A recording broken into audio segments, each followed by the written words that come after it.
I guess while you're at Compton PD, you never thought that when I'm going to be a sheriff one day, because now you're comfortable here, you got a job, your father used to work there, and then by the time you get to the late '90s, some of the politics in Compton are saying that we want to dissolve this department. Mostly coming from Omar Bradley, but I'm sure this conversation took place a couple of years before it happened. When did you first hear that they're trying to dissolve the Compton PD? Oh, they had been trying to dissolve, the sheriff's department had been trying to get Compton since the 70s. My dad spoke to that quite a bit. They had Linwood, they had Carson, and so they had been trying to get, they had Paramount actually through Lakewood, and so they had been trying to get to Compton for decades. The conversation was renewed in the late 90s. Around 1999 is when it really first started coming about. And we see the end result of that in 2000. Okay, and why did then Mayor Omar Bradley want to get rid of the Compton PD for the sheriffs? Politics, there was a lot going on. So I was actually on the Compton Police Officers Association board. And what had happened is I had left for a short period of time, myself and another officer, and a couple of people were leaving.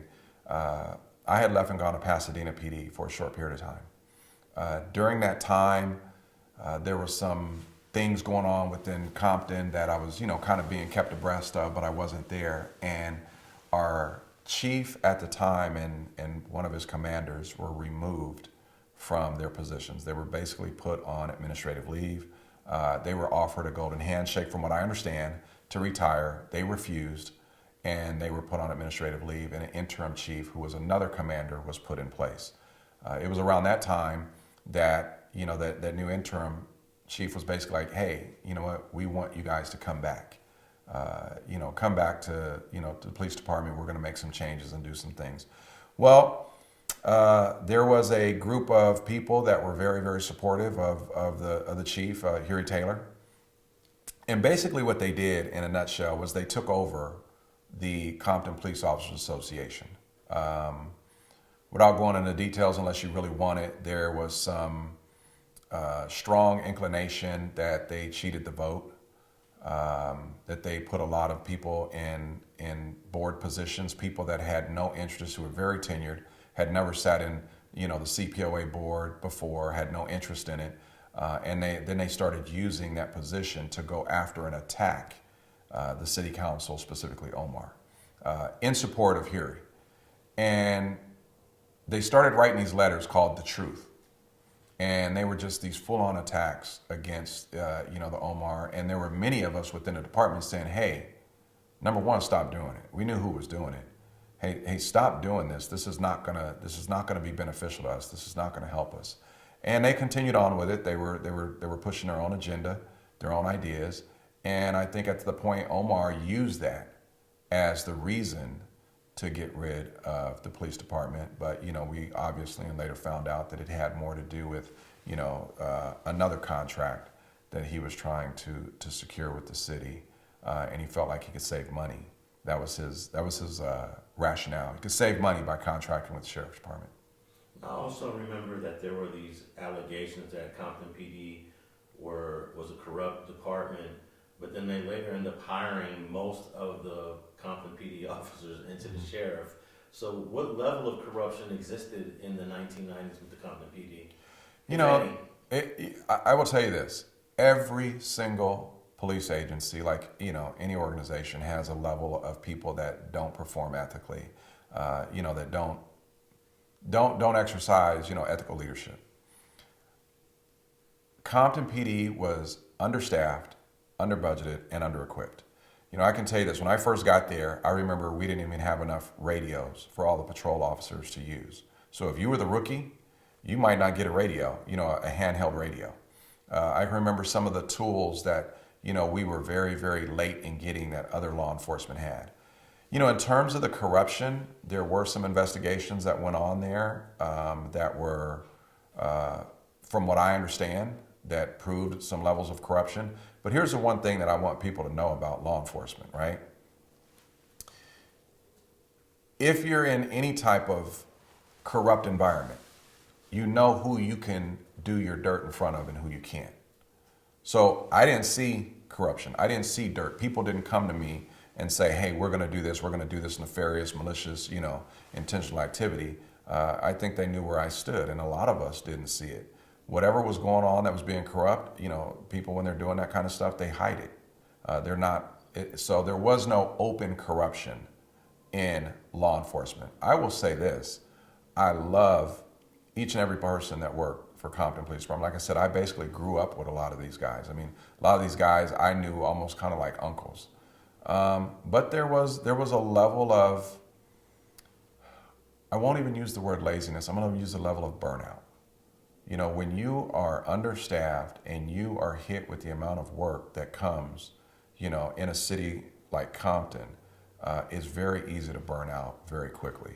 And I think that's where we could have done a lot better in offering support, tools, equipment, doing things outside the box to help with that organization, that agency. Did you ever work with two guys that wrote a book on being Compton PD, Timothy Brennan and Robert Ladd, known as Blondie and Ladd? They were, I guess, some of the more well-known cops on the streets, especially with the gangs. Yeah, I did. Yeah, I worked gangs there for a period of time, so I did work with them. I know them. What could you say about those two cops? They were great cops. I mean, they pretty much set up that gang unit and established it, and they did a great job at, here's the one thing I can tell you about Compton PD. They treated people with, respect. They talked to people. They knew how to talk to people and conduct investigations. And those guys did a great job running that gang unit. And for a very long time, it was only the two of them. And then, then they had two more that came. And then I was part of the, kind of the third group that came in. So we probably needed to double and triple that, to really deal with the gang problems. But in terms of knowing and having a high expertise in gangs and being able to talk to gang members and being able to solve crimes, I think they did an outstanding job. I heard Reggie Wright Sr. was very knowledgeable of street gangs in Compton. What can you say about him working there at the Compton PD? Another person I think has so much wealth and knowledge. I think Reggie should have wrote a book, or I know he's done some things, but yes, Reggie was. I couldn't tell you about how many people he knew. And I mean, just growing up in the neighborhood, being there as long as he knew everybody. Reggie had a way of talking to people. I can remember people that were wanted for murder. And Reggie was like, okay, come on, we're going to talk to his mama. And we'd go and talk to somebody. And then next thing you know, she's bringing him down almost by his ear, bringing him into the station. And Reggie could talk to people. And a lot of the things that Reggie did and people would, in law enforcement nowadays would tell you it's unsafe, you shouldn't do it that way. You got to go in with a SWAT team and a tactical team. And Reggie would come in like, hold up, wait a minute. Let me go in and talk to him. And we'd be like, Reggie, I mean, you don't even know who's in there. He's like, I'm all right. I know his mom and his grandmother and I'm going to go in and talk to him and I'll be right back. And he would go in and walk out with, people in handcuffs. And so, I can't say enough about that. I don't think that type of policing exists, and I think more law enforcement agencies are moving away from that. What I mean by where people from the community and the actual cops grew up together. Reggie Wright Sr. seen all these kids born. Yes. So there's a level of respect that they have for him, but it also gives him an advantage to be able to just walk in a house and say, hey, I need to talk to your son without any threat of violence. Right. Absolutely. Where did we lose that? I will say this, for the most part, everybody that worked in Compton had some kind of connection to the city. They either grew up there, their parents still lived there, their grandmother lived there, my uncle, my cousins lived there. And that is where you lose, I think, a lot of it. This law enforcement has always been, but it's evolved even more into an us versus them. Because you have so many people that don't come from the very areas that they work. And, they come from outside. So I think that was one of the things that made Compton PD successful. And like you said, he knew their parents. And one of the things that we could do you could talk to people, and you didn't promise people things that you couldn't deliver on, and it became a thing where the us versus them was just any common respect and dignity. And I'm not. And let me just say this, Alex. I want to make sure I make this clear that I'm not saying all of law enforcement. I think the culture of law enforcement and what we see in the media a lot is the lack of dignity and respect, especially in the black community. A lot of people go out there and do a great job. But law enforcement has pulled back from the community. But I think it's also because the community has, come out and spoken very, adamantly against law enforcement. I think it's a little bit of a group effort there.